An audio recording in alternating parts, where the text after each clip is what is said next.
এদিন এই অনুষ্ঠানের আয়োজন চোখে পড়ে মালদা শহরের অতুল মার্কেটে অবস্থিত জেলা বিজ্ঞান কেন্দ্রে। উপস্থিত ছিলেন ডেপুটি CMH2 ডাক্তার অমিতাভ মণ্ডল, বন দপ্তরের আধিকারিক প্রদীপ গোস্বামী, বিশিষ্ট লেখক দীপক মণ্ডল, অধ্যাপক অচিন্ত চ্যাটার্জি, বিজ্ঞান মঞ্চের কর্মকর্তা মনোরঞ্জন দাস, KP সিং সহ অন্যান্যরা। এদিন অরণ্য সপ্তাহ উদযাপনের সমাপ্তি অনুষ্ঠানে জেলার 9টি বিজ্ঞান কেন্দ্রের 122 জন ছাত্রছাত্রীকে নিয়ে জেলা স্তরে বসে আঁকো, কুইজ এবং বিজ্ঞান খবর পাঠ ইত্যাদি নানান বিষয়ে প্রতিযোগিতা অনুষ্ঠিত হয়। প্রতিযোগিতা শেষে কৃতী ছাত্রছাত্রীদের পুরস্কার প্রদানের মাধ্যমে অনুষ্ঠানের পরিসমাপ্তি ঘটে।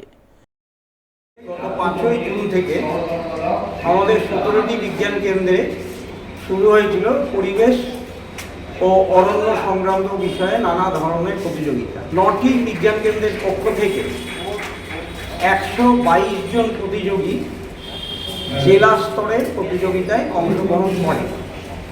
এর বাইরেও আজকের এই অনুষ্ঠানে আমরা শহর বিজ্ঞান কেন্দ্রে যারা বিজ্ঞান কেন্দ্র স্তরে বিভিন্ন স্তরে স্থান পেয়েছিল তাদেরকেও আমরা পুরস্কৃত করেছি।